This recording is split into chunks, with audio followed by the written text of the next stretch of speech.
বাড়ির বাচ্চারা সব মজা করে খেয়েছে এবং বাড়ির বাচ্চাদের সাথে আমরাও মজা করে খেয়েছি।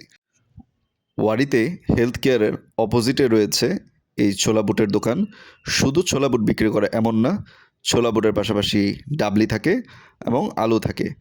এখন সর্বনিম্ন 20 টাকা করে কিনতে হয়, কিন্তু আমরা যখন ছোট ছিলাম তখন 2 টাকা করেও খেয়েছি এই দোকান থেকেই। এতটা পুরনো দোকান এটা আসলে, কিন্তু অন্যান্য দোকানের তুলনায় আমার কাছে এটার টেস্ট ডিফারেন্ট লাগে। যারাই খেয়েছে এখানে তাদের কাছে অন্যান্য দোকানগুলোর থেকে ভালোই লাগে। সো আপনারা যদি কখনও এই সাইডে আসেন তাহলে মামার এই ছোলা বুট মিক্স করে কিনে খেয়ে দেখতে পারেন। আমরা বলেছি ছোলা বুট আমরা ঝালমুড়ি বানাবো, মুড়ি ভর্তা বানাবো ঘরে। এটা শুনে উনি একটু সালাদ বাড়িয়ে দিলেন আমাদেরকে। টক ছিল, টকও দিয়ে দিলেন। আপনারা ঝাল বেশি বলে ঝাল দিবে, ঝাল কম বলে ঝাল কম দিবে। নরমালি তেমন একটা ঝাল ওনার বুট বা আলুতে কিছুতেই থাকে না, যে বাচ্চারা খেতে পারবে না। ছোট বাচ্চারা আসলে ওনা থেকে এই জন্যই কিনে খায়। এরপর আমরা গ্রিন সুইট মিট, খুবই ফেমাস। এখানে কিন্তু সকালবেলা আলুর ঘাটি দিয়ে লুচি বিক্রি করে। এখান থেকে আমরা কিছু ভাজা পোড়া কিনে নিলাম। প্রত্যেকটা ভাজা পোড়ার দাম ছিল 10 টাকা করে। সাইজগুলো 10 টাকার মতোই ছিল।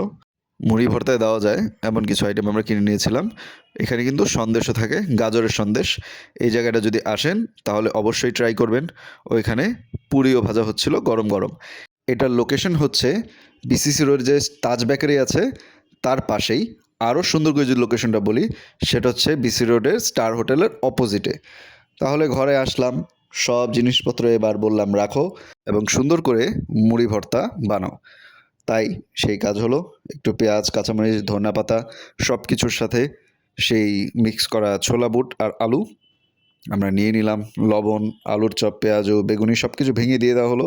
আলুর চপের ব্যাপারে বলতে হয়, এটা কিন্তু পুদিনা পাতা দেওয়া ছিল, তাই শুধু শুধু খেতেও কিন্তু খুব মজার লেগেছে।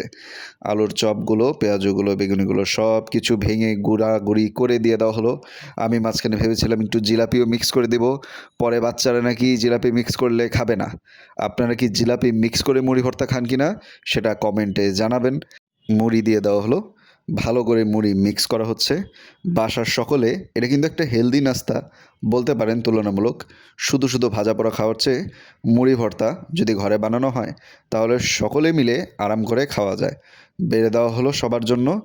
এরপর বাসার বাচ্চারা, বড়রা সবাই মজা করে মুড়ি ভর্তাটা খেয়ে নিল। আপনাদের বাসায় বাচ্চারা কি মুড়ি ভর্তা পছন্দ করে খায়? কমেন্টে অবশ্যই জানাবেন এবং পেজটাকে ফলো করবেন।